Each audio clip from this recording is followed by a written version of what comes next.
Bonjour à tous et bienvenue dans cette nouvelle vidéo. Aujourd'hui on va s'attaquer au jour 3 du Advent of Code de l'année 2021. Donc dans ce jour 3, on a un problème, enfin un puzzle, qui est qu'on a une suite de nombres binaires comme ça. Et on va devoir calculer pour chacune des colonnes s'il y a plus de 1 ou il y a plus de 0. Et ensuite, on va devoir à partir de ce résultat, on va récupérer du coup 5 résultats. Et à partir de 5 résultats, on va devoir trouver deux chiffres qu'on multiplie ensemble. Donc c'est un petit peu un puzzle un peu étrange, puisqu'on aurait envie de convertir ces chiffres en décimales, mais finalement ça n'a pas forcément d'intérêt, puisque ce qu'on nous intéresse c'est juste des colonnes. Mais même chose, vu qu'on a l'input qui est en ligne, bah c'est vrai que c'est un petit peu compliqué des fois de gérer du coup des calculs en colonnes quand on a des choses en ligne. Donc du coup, qu'est-ce que je vais faire? Je vais commencer par faire un système pour parser l'input. Et ensuite, qu'est-ce qu'on va faire? On va, une fois qu'on aura parsé l'input, on va sans doute essayer de calculer, parcourir tout ça, calculer pour chacune des colonnes le résultat, et puis voilà. Alors, on va commencer tout de suite en créant notre fichier 03.rs, rajouter notre nouveau binaire. Hop. Et puis là, on aura notre fonction du coup main. Je sais jamais si je mets les accolades à la fin ou au début. À la fin. Notre fonction main, notre fonction row input.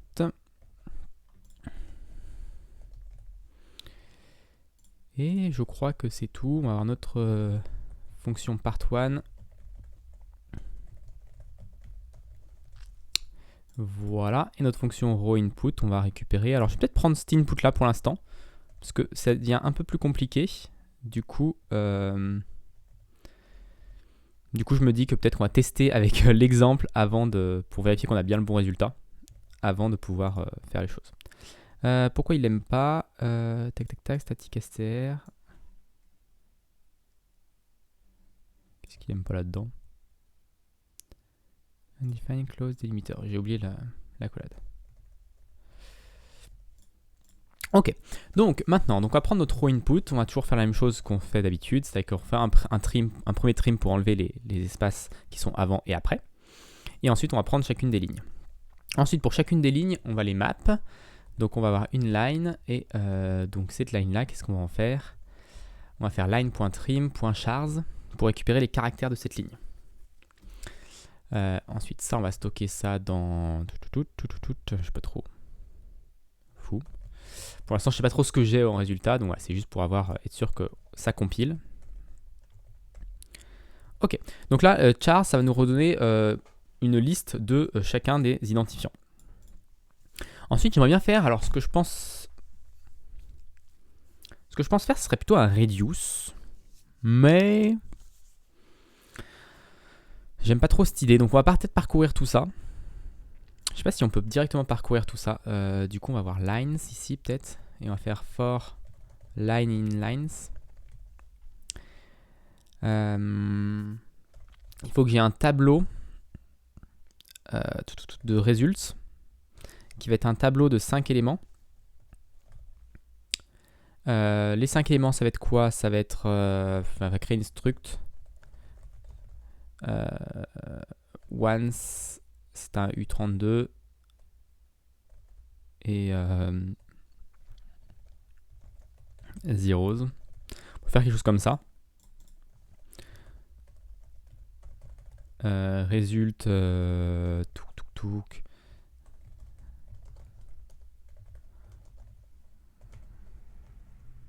Et on en aura 5 du coup. Qu'est-ce que je voulais faire d'autre? On peut faire un collect peut-être ici. Je me demande si je peux pas faire un collect d'un array de 5 U30 de 5 car. Est-ce que ça existe ça? Collect to array rust. Est-ce qu'on peut collect vers un tableau? Je suis pas sûr. On peut le faire dans un vecteur. Bon, on va le faire dans un vecteur de char. Alors, est-ce qu'il aime pas? Pourquoi il aime pas? Ah oui, parce qu'il faut que je fasse des génériques dans un bracket ici. Ok, donc on le collecte en vecteur de char et ensuite on peut peut-être le... avant de ça, on va peut-être le map. Chars. Donc on va peut-être map les caractères char.parse en U32. Est-ce qu'on peut faire ça?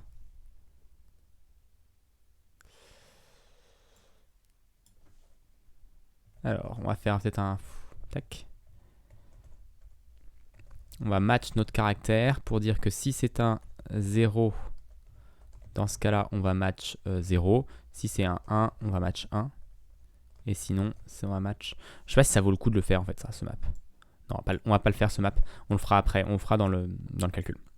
Ok, donc là, je parcours mes lignes. Donc, j'ai ma line, qui est un vecteur.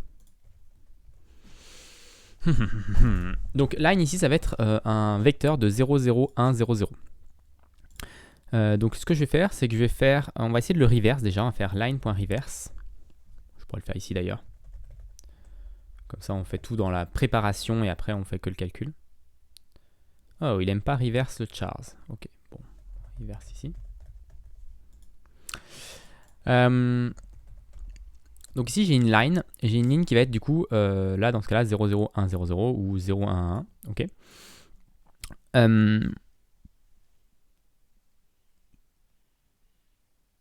Et il faut que je compte pour la première colonne. Enfin, du coup, je dis que ma colonne 0, c'est celle-là. Pourquoi? Parce que dans les nombres, comment dire, dans les nombres binaires, on commence par la droite. On lit par la droite, je crois. On va revérifier, mais je crois que c'est ça. Si on a 1, 0, 1, 1, 0, donc là, ça va faire 2. Non, ça va faire 1 plus 4, 8. 1 plus 8, donc ça fait 9, effectivement. Donc, voilà. Donc quand on compte en binaire, on compte par la droite. Bon, ça dépend de comment est fait le processeur, mais c'est pas très important à notre niveau. Du coup, donc là, on a notre line. L'idée, c'est de récupérer l'index. Donc, on peut faire lines. Alors, il y a un truc pour récupérer l'index, c'est enumerate. Et là, ça va nous donner index, line. Voilà, donc on va avoir 0 pour 0, et puis après 1 pour 0, 2 pour 1, 3 pour 0 et 4 pour 1. Je peux zoomer un petit peu, je ne sais pas si je vais zoomer un petit peu plus pour vous. Du coup, ensuite, qu'est-ce qu'on a d'autre comme souci?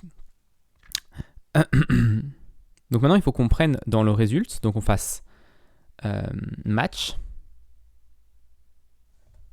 Donc on parcourt, comment est-ce qu'on parcourt les lines? Donc là, j'ai fait une bêtise. On parcourt les lines, c'est pas enumerate ici. Ici, tac, c'est line. Et là, on va faire for line, for digit in line. Qu'est-ce qu'il n'aime pas là? Let lines map, tac, tac, tac. For lines, tac, tac, tac.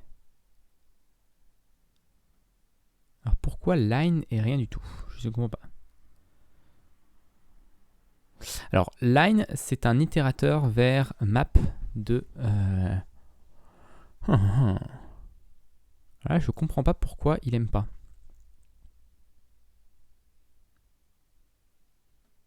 Pourquoi line est... Alors là, il me dit que line, c'est unit. Donc le ouvrez parenthèse, fermez parenthèse, ça veut dire que c'est le type vide.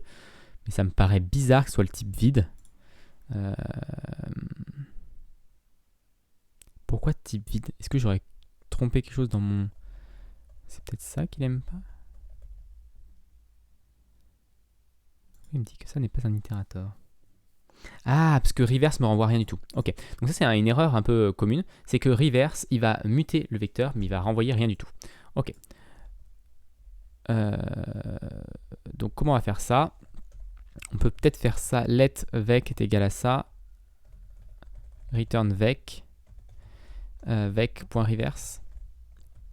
Est-ce que ça fonctionne? Let mute vec. Ok, ça a l'air de fonctionner. Ok, donc c'est le problème de reverse. Ça, c'est un peu pas logique. Il y a pas mal de fonctions, genre trim, etc., qui te renvoient une nouvelle valeur. Et là, reverse, par contre, ça Ça va modifier le vecteur en place. Donc c'est plus performant effectivement, mais du coup ça pose des soucis. Ok, donc maintenant qu'on a trouvé ça, maintenant on a notre digit et ici on va faire notre enumerate pour avoir l'index de notre digit. Ok. Pourquoi line enumerate n'existe pas avec char?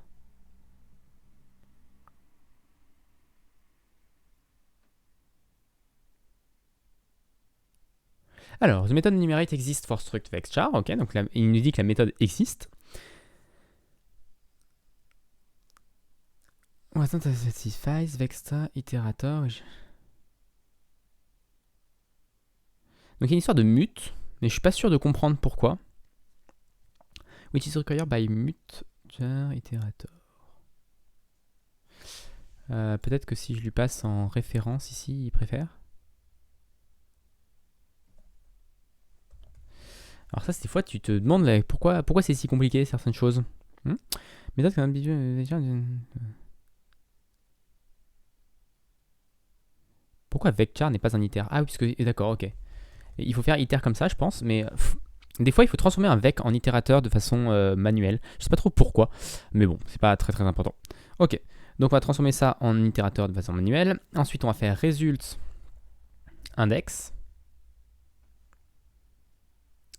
On va faire match plutôt. D'abord, on va faire match sur le digit. Si c'est un. Alors, c'est pas vraiment un digit, c'est un char, c'est pas très bien nommé.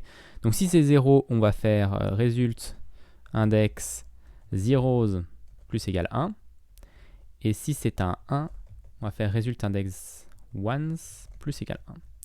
Et si c'est autre chose, on va faire un panic en disant que c'est pas bon. Ok. Donc, pourquoi il n'aime pas result? Parce que c'est pas mutable. Donc, on va mute notre result. Voilà. Donc là, on va avoir notre résultat. On va avoir notre résultat normalement. Donc on va avoir nos 0 et nos 1 pour chacune des valeurs. Ok.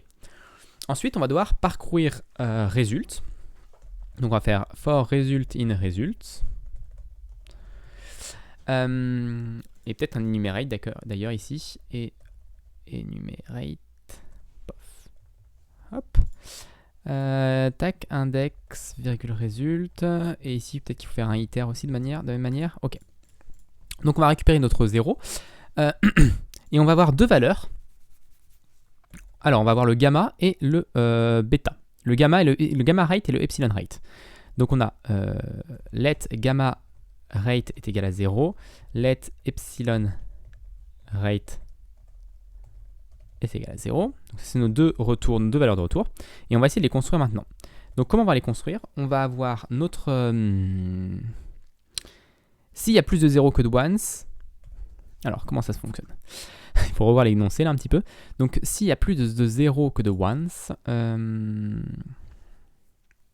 the first byte, si on prend le premier bit de chaque nombre, ok. Il y a 5 0 et 7 1. Donc le gamma c'est 1. Et du coup le gamma c'est 1 et le epsilon c'est 0. Donc si le gamma c'est 1 et le epsilon c'est 0, donc on va faire on va faire d'abord if result.zeros est supérieur à result.ones. Donc si on a plus de 0 que de 1, on va être en gamma, si on a plus de 0, c'est compliqué, si on a plus de 0 que de 1, ça veut dire que le gamma est 0, donc on fait rien sur le gamma. On ne change pas le gamma. Par contre, le epsilon, ça veut dire que le epsilon est 1, parce que l'epsilon c'est l'inverse du gamma. Rapport 0, 50 bits of gamma rate 0.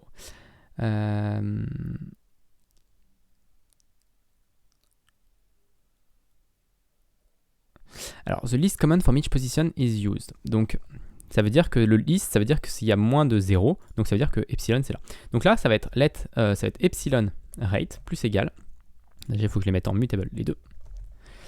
Epsilon rate plus mut égal. Et là, ça va être une valeur en fonction de l'index. Donc on va rajouter deux exposants de l'index.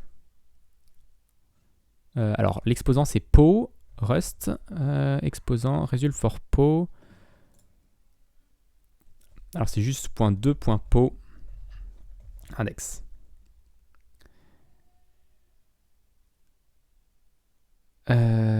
Donc là, il nous dit integer, c'est... Alors 2, pourquoi 2 po pourquoi po Alors il me dit que c'est ambigu. Alors déjà, je comprends pas pourquoi c'est ambigu sur les integers. Normalement, pour que ce soit un U32, ça change pas grand-chose. Donc je sais pas trop comment on peut le faire. Est-ce qu'on peut lui passer comme ça que c'est un U32 par exemple? Non. Alors comment on fait pour désambiguifier ce truc là? Est-ce qu'il faut que je crée mon let2 est égal à 2? Et là je lui dis que c'est un U32 par exemple. Et après j'utilise to po index expected U32 found usize. Donc si je lui passe usize, ok. Donc ça lui change rien. Donc là on va faire juste as U32. Ça change pas grand chose. Ok. Donc par exemple, si on est au premier, à la dernière colonne, donc on est à 0. Tac tac tac, on est à cette colonne là. Donc là imaginons que c'est 0. On va faire 2 exposant 0, ça va nous donner 1. Donc on ajoute 1. Enfin, plutôt pour celui-là parce que c'est un 1. Après ici on va être à la colonne 1. Donc ça va faire 2 exposant 1, ça va faire plus 2 du coup. Ici ça va être la colonne 2. Et du coup, ça va être 2 exposant 2, ça va faire plus 4. Ici, on s'en fout. Et ici, c'est la colonne 0, 1, 2, 3, 4. C'est la colonne 4. Donc 2 exposant 4, 8. Ça fait plus 8. Donc là, on est bon. Et ensuite, je peux faire un else. Et je fais mon gamma rate, qui va être la même chose, plus égal à ça. Toujours un peu compliqué, les binaires à ce niveau-là à gérer. Et je crois que c'est à peu près tout à ce niveau-là. Et après, on n'a plus qu'à faire un println de part 1 gamma rate fois epsilon rate. Ok, donc cargo run bin 03, ça nous donne 198. Est-ce que c'est bon? Tac tac tac, oui, le résultat c'est 198. Donc maintenant on n'a plus qu'à récupérer notre puzzle input. Oh, je m'attendais pas à que notre puzzle input soit plus grand que 5.